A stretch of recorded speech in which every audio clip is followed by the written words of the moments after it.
Hello everyone, and welcome back to another video, and welcome back to my channel. Today we are going to be talking about the 12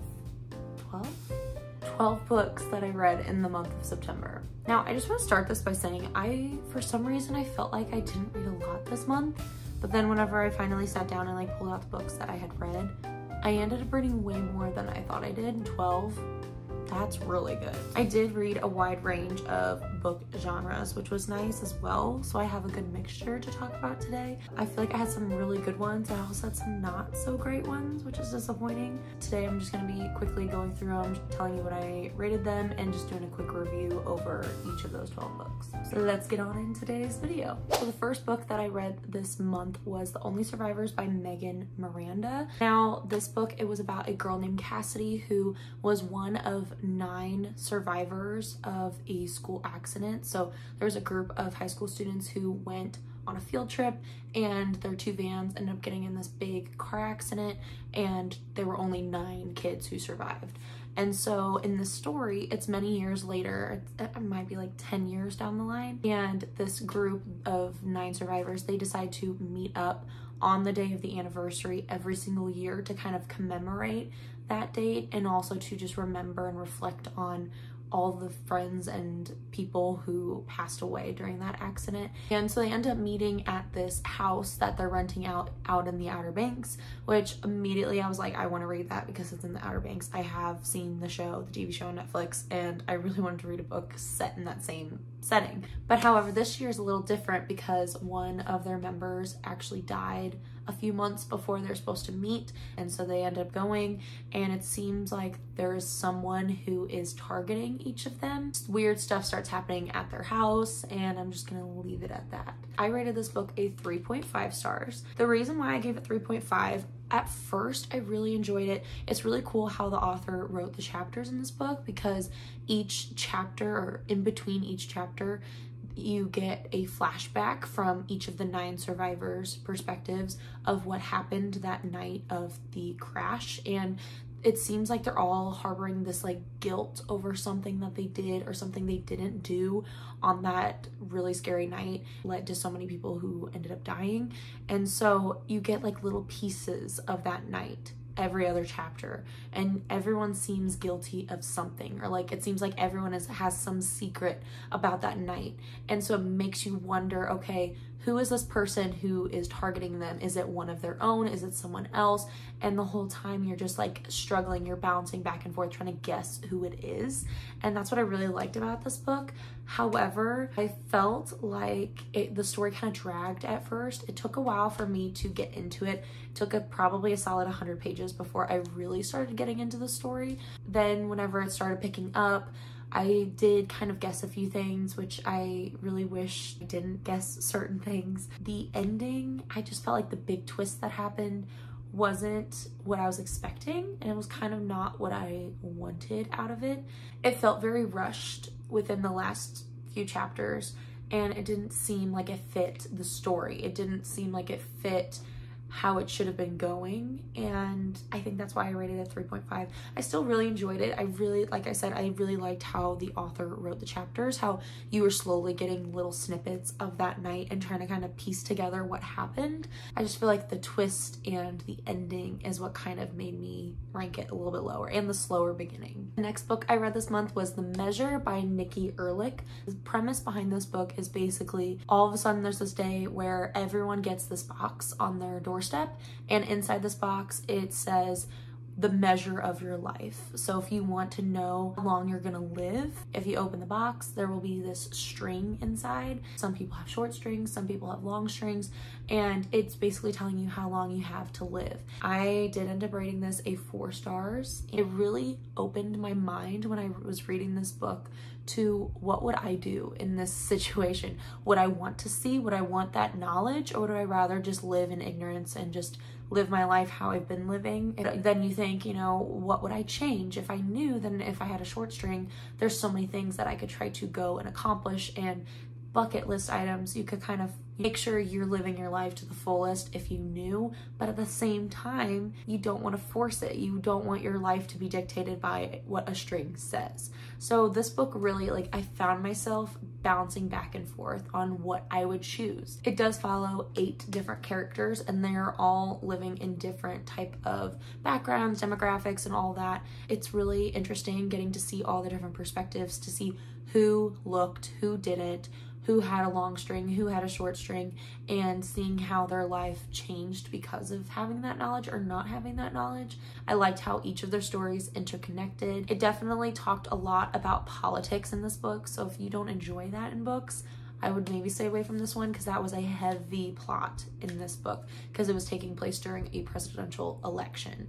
So if you don't like hearing or reading about that stuff, maybe don't read this one. I did find myself about to cry in certain parts because it was a very emotional story, and reading these storylines of these characters and seeing their friendships and their relationships with their family, and it was just really heartfelt, and I felt like this was just a really good book to make you think. And I do recommend this to anyone who wants to read a book that really challenges your way of thinking.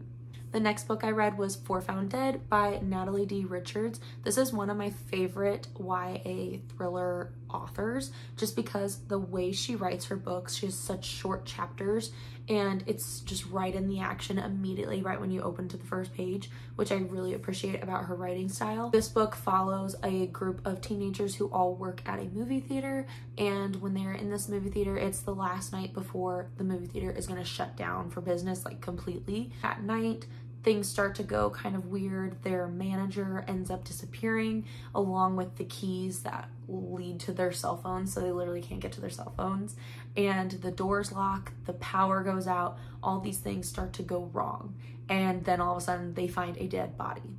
When I first started this book, I really thought I was gonna absolutely love it. Like, I thought it was gonna be a high 4-star read for me, because the first few chapters, immediately you're in the action. You could feel the tension in the characters. However, as the book kept going, I found myself just like very confused. When the lights go off and they get locked in, they end up trying to go through this basically abandoned mall and trying to find their way out through a different exit, because the whole mall is under construction. So there's just like a lot of things going on at the same time while they're trying to escape. Just as you're going along, so many of their decisions, and I know they're high schoolers, I understand they're high schoolers, but so many of their decisions, I was just getting so frustrated. Like, I felt like this was a horror movie come to life, and about a bunch of high schoolers who are so dumb in their decisions. And the ending, I felt like, was very confusing.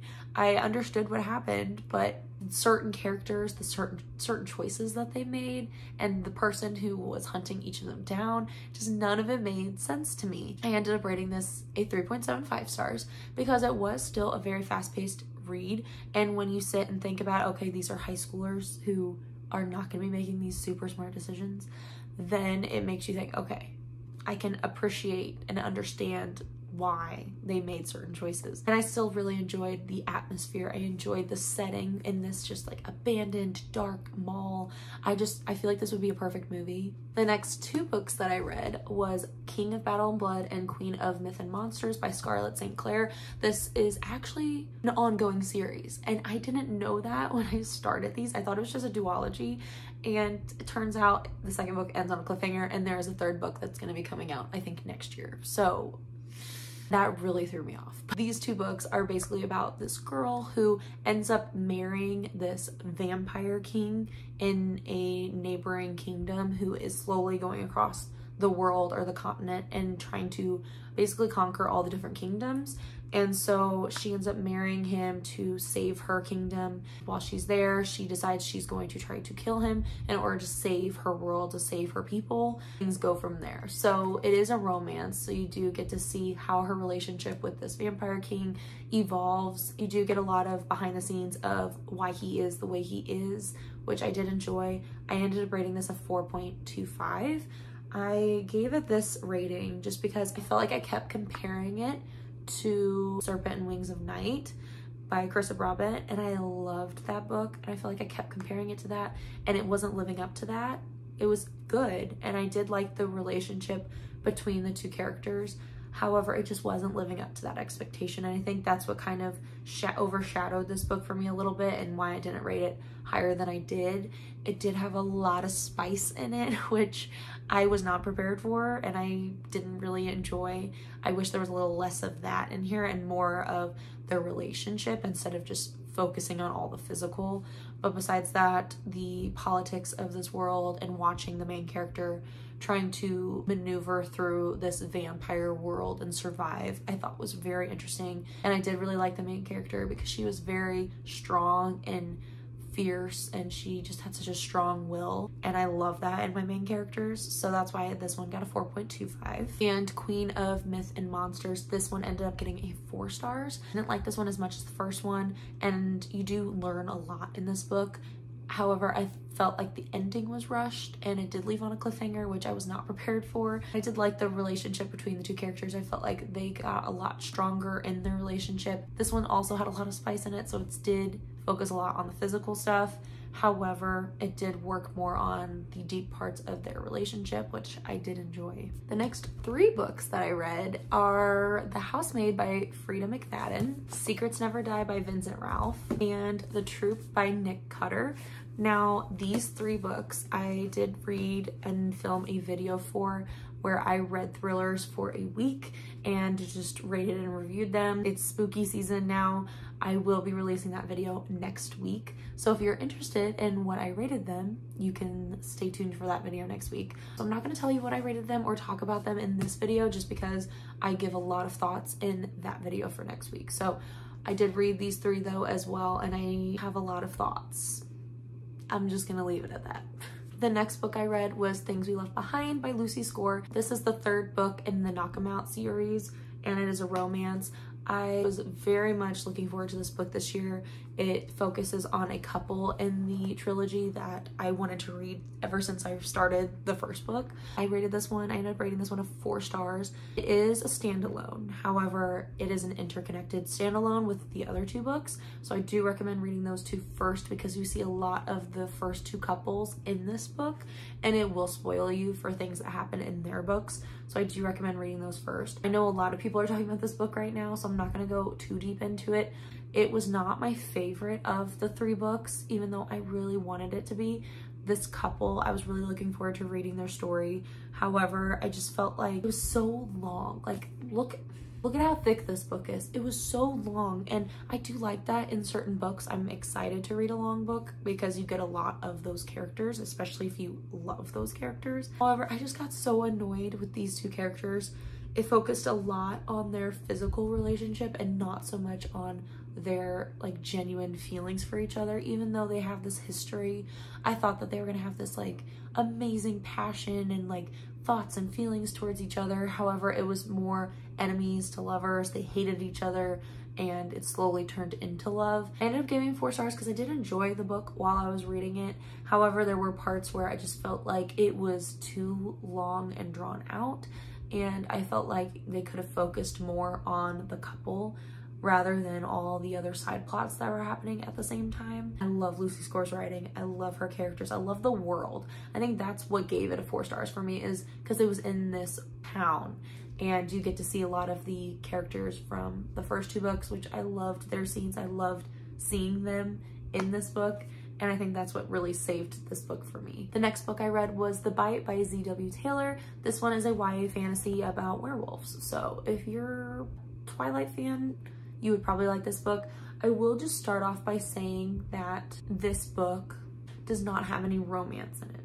It did have like a little snippet of what could potentially be a romance. However, it did not focus on that little snippet like at all.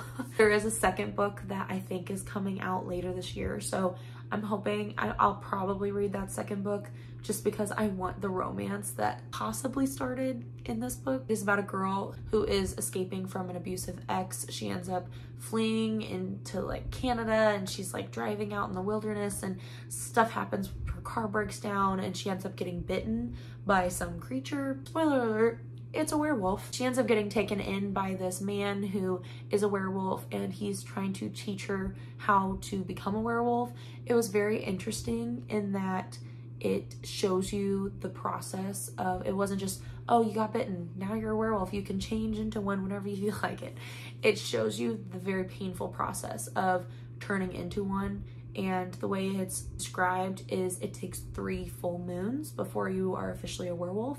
And most humans who get bitten end up dying through that process. They don't survive all 3 moons. So it was fun getting to see, not fun, why did I say fun? It was not fun. It was interesting getting to see the main character go through that and hearing, like, reading her thoughts through the whole process and how painful it is. I ended up giving this book a 3 stars. And the reason why I gave it 3 was just because, first of all, there's no romance, and I really wanted there to be some romance. Second of all, I felt like the months in between the different moons passed so quickly. Like, you would read about a full moon and her transformation there, and then you would get maybe like a chapter or 2 of stuff she's doing, and it was just like day-to-day type stuff, like chopping wood and swimming in the river, and then all of a sudden it was the next moon. And I felt like it didn't show. I really wanted like a cool training montage or something where, like, you know, she's learning how to have a strong mind and a strong body so she can survive all these changes.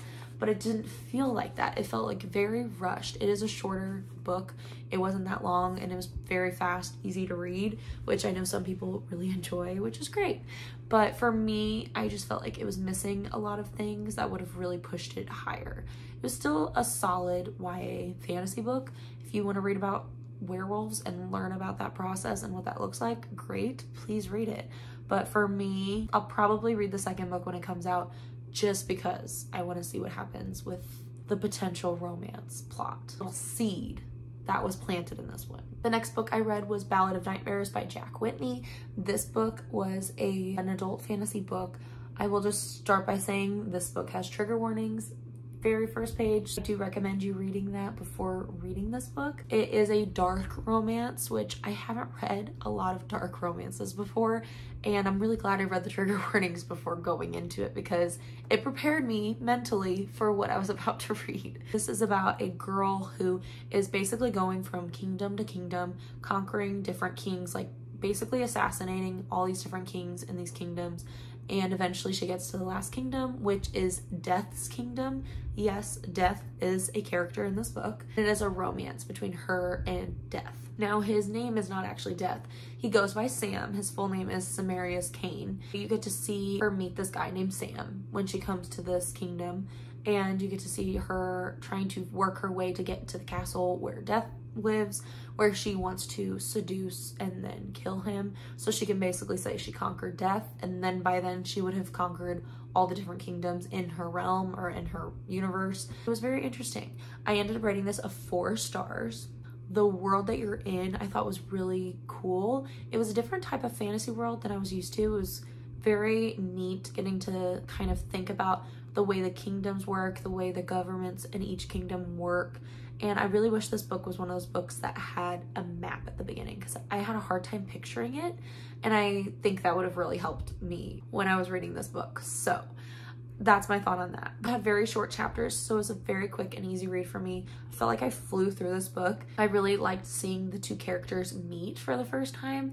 Now, right off the bat, Death knows who she is. She goes by this nickname, The Tower, and so he already knew when he first saw her that she was gonna try to kill him or use him for something. So right off the bat, you can see he has an ulterior motive and he knows who she is. However, she doesn't know who he is. She's trying to figure out who he is in this kingdom because no one has ever seen Death and has never seen his face. It was funny getting to see his thoughts. You get both of their point of views. So it was fun getting to see his thoughts and when he would look at her and knowing like, oh, she's lying, or oh, I know exactly who you are. I know you have a motive when you're talking to me. I really liked their banter. I thought she was very, honestly, unhinged. This girl, she just takes crazy to a whole nother level. Getting to see her in this book face all these really dangerous situations and how she handled them.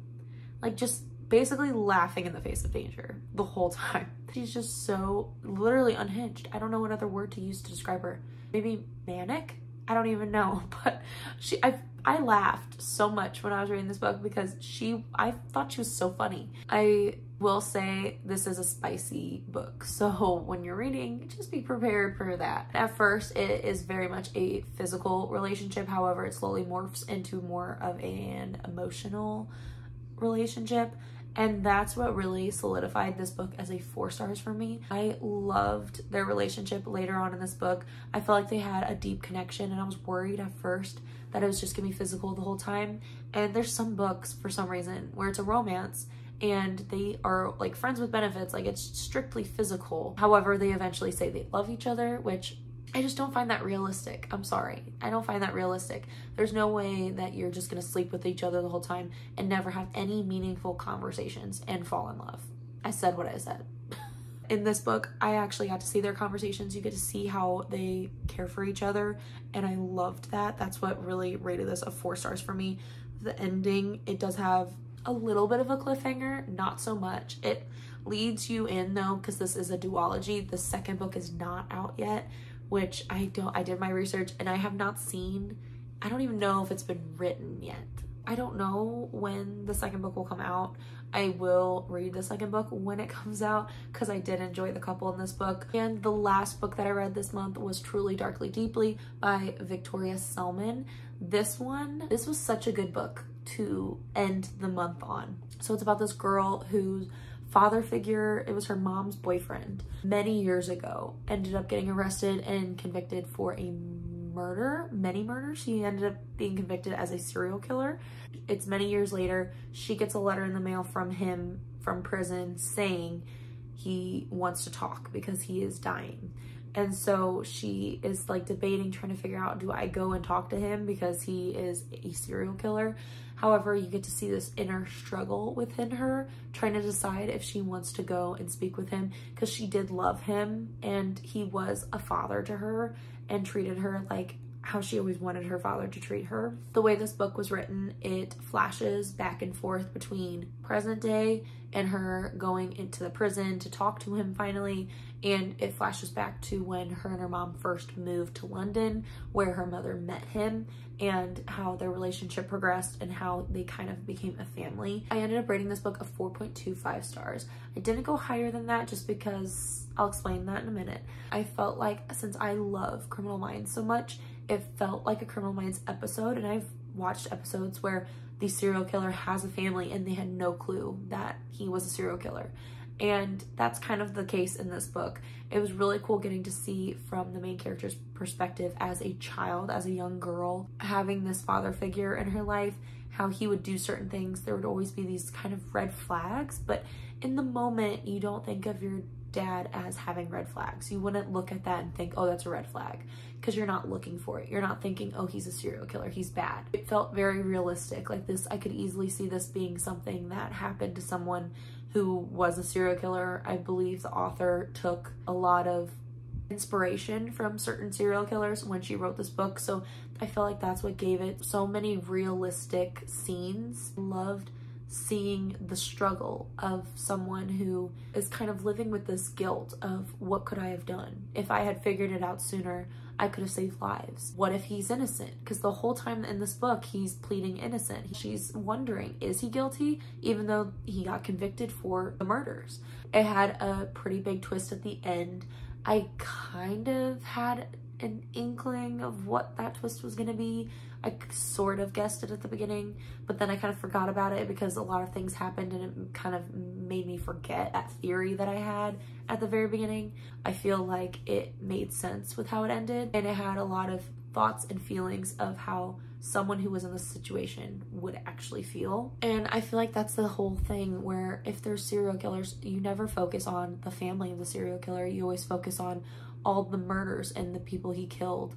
And I just thought it was so cool getting to see kind of that behind the scenes of what it looks like if you lived with a serial killer or if you knew a serial killer personally. I think this was a great way to end the month. Okay. And that is it for my September wrap-up video. I hope you guys enjoyed. This was actually a very successful reading month. I feel like I read so many good books this month. There were a few letdowns, however, I'm not gonna focus on those.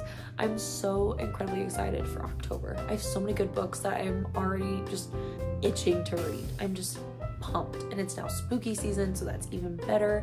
And I feel like this was just a really good way to lead me into the spooky season. A lot of them were some spookier books that kind of were getting me in the fall mood. I hope you guys enjoyed. Hopefully some of these reviews helped you decide whether or not you want to read any of these books. If you have read any of these books, please comment down below so I can hear your thoughts on any of them. I post every Tuesday, so if you're new here, I post every Tuesday. And once again, next week I am posting my thrillers for week. So 3 of the books in this video I will be talking and rating in next week's video. So stay tuned for that. But once again, thank you so much for watching, and I will see you all in my next video. Happy reading. Bye.